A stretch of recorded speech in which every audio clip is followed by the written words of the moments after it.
everyone, I'm Miss Carrie from Monroe Street Art Center, and I look forward to making these floral mandalas with you. Let's get started. Okay, so we are going to get started making our floral mandalas. To get started, I have a piece of watercolor paper and a pencil. In order to begin my mandala, I'm going to start out with a circle near the center of my paper.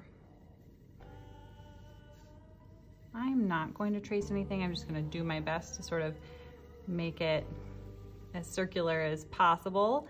But if you are somebody who likes things to be perfect, you can also trace something that is the size circle that you would like to use. Next, I am going to consider a word that I would like to have at the center of my mandala. So for my previous example, I chose the word love. You can also think of a person. So you could put the word mom.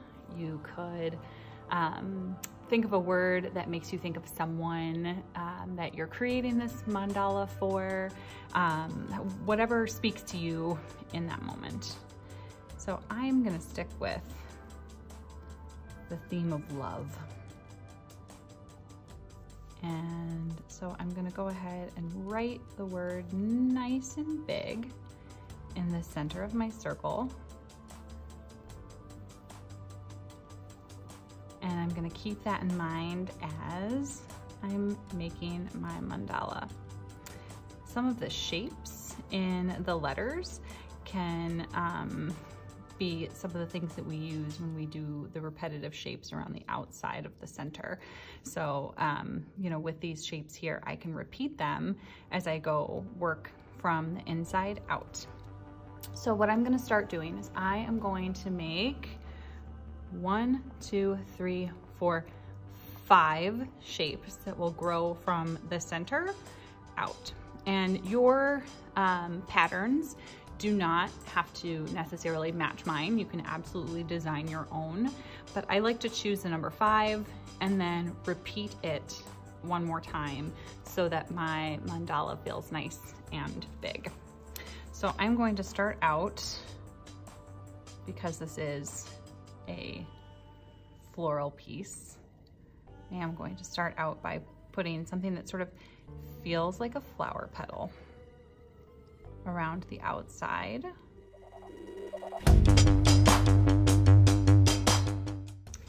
Next, I am going to, I think I'll do small hearts.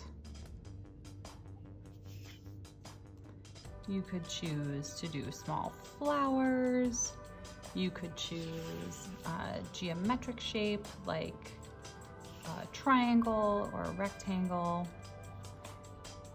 When you're coming up with the shapes that you repeat throughout your mandala, it really is a personal choice.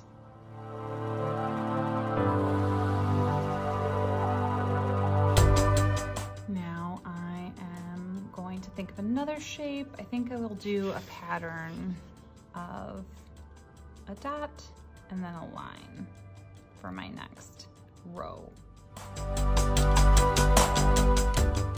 Okay, so I've made 1, 2, 3 rows so far. In my next shape, I think that I will use the letter E from the word love. I'm going to turn it on its side. I'm going to make a capital E.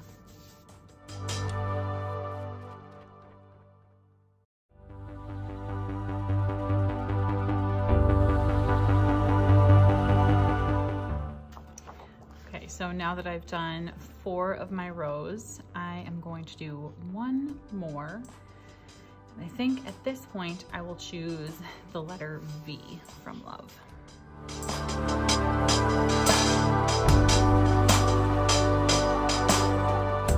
Okay, so now that I've done each of my 5 patterns 1 time around the center, I'm going to then start back again with my very first pattern.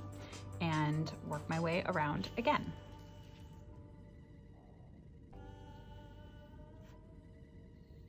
Because it is a little bit farther out from the center, you'll notice that my pattern is slightly larger than it was the first time around.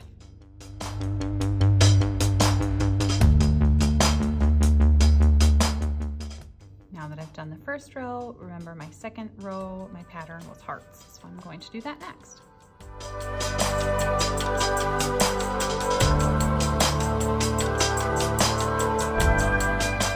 Now I'm going to continue on and repeat my last 3 patterns around the outside of my mandala.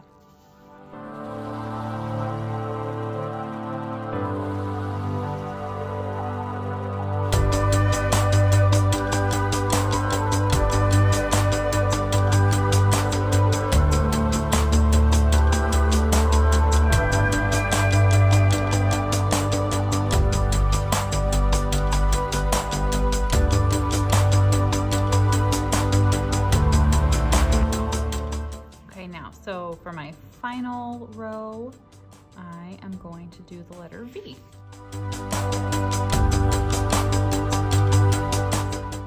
Okay, now I have repeated each of my 5 patterns 2 times around the exterior of my word that is at the center. Last piece that I'm going to add to really make it feel floral is to give it a stem and some leaves at the bottom. Now, if you wanted to make your mandala larger, you absolutely could. You could just continue to repeat those patterns and your mandala will continue to grow towards the edges of the paper. So now we're ready to move on.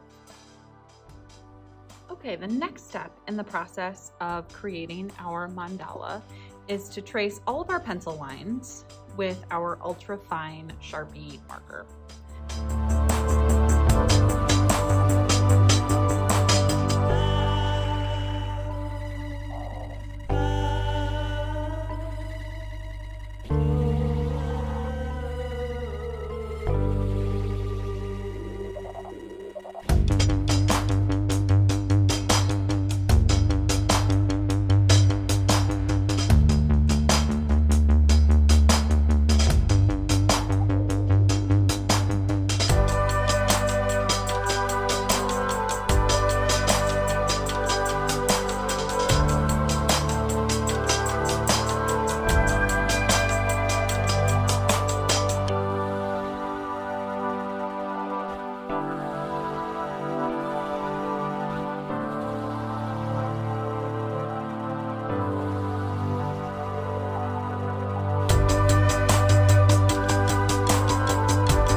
Completed tracing all of my lines with Sharpie, I'm going to go back with an eraser and I'm just going to erase any pencil lines that are peeking through from where I've already traced.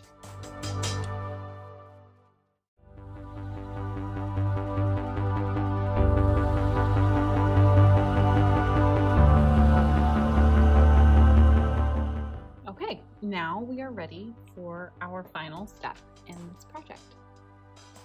Our final step in our floral mandalas is to use watercolor pencils in order to add some color to our piece.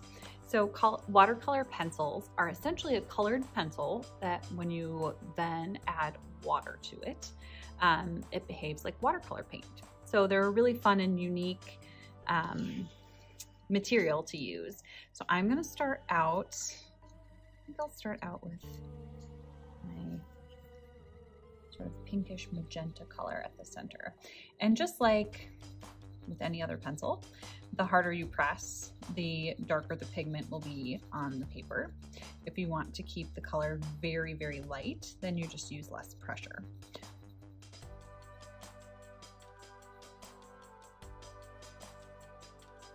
I'm going to sort of shade around the edges of my center of my flower.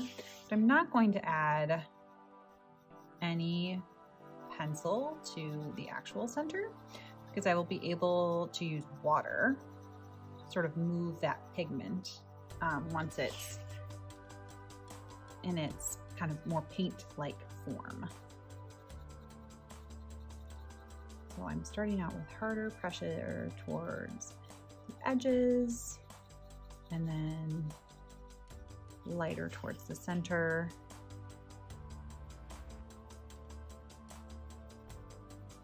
And when I am shading with whether it's colored pencil or watercolor pencil, I tend to work my pencil in almost a circular motion, because then there aren't any sort of hard visible lines showing where the pencil was. So now that I have my pigment laid down, I'm going to take a brush in just plain water and I'm going to start towards the outside and work my way to the center. And you can see that the pigment changes slightly once it becomes wet, and it sort of smooths out all of those kind of pencil strokes, and the color now looks just like watercolor paint. And now I'm going to continue moving throughout the mandala, starting in the center, working my way out. And remember, when you're using these pencils, you can absolutely mix your colors together. So if I want, I can have one area, and I'm not necessarily going to be filling in. You could certainly fill in each teeny tiny space if you wanted to, but like on this one, I'm just sort of doing the circular areas with different colors of the pencil, and then using the water to kind of blend it out. So in this row, I'm going to start with this orange color.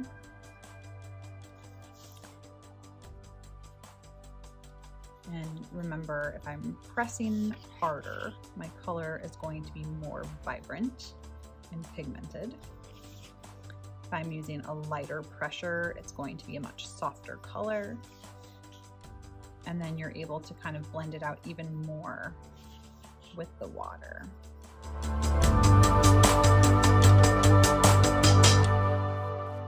And if I want to mix two colors together, all I'm going to do is go ahead and just color right over the top of the other pencil. And just like with color mixing with paints, the colors will kind of blend together once we add water to them in order to make a new color. If you're kind of unsure of what the outcome might be for some of the colors that you might be choosing to blend, you can always test it out on a separate kind of scrap piece of paper if you want to try that out before adding it to your final piece.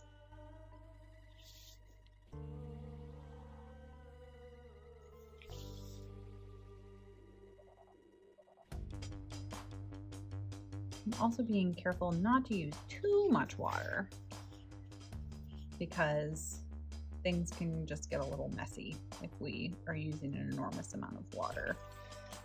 And the paint can start going all over the place.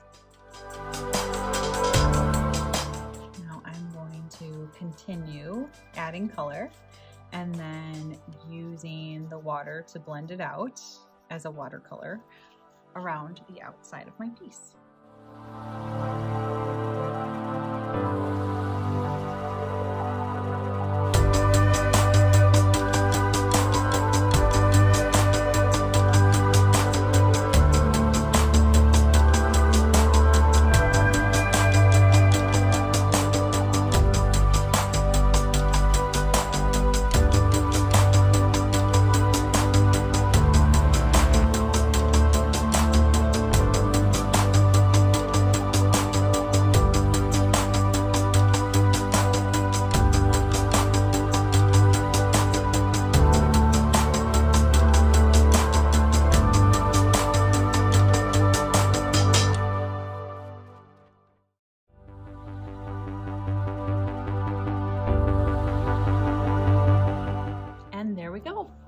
have our completed floral mandala, and you can either hang on to this and hang it on your refrigerator or give it as a gift to a family member or special person in your life for Mother's Day.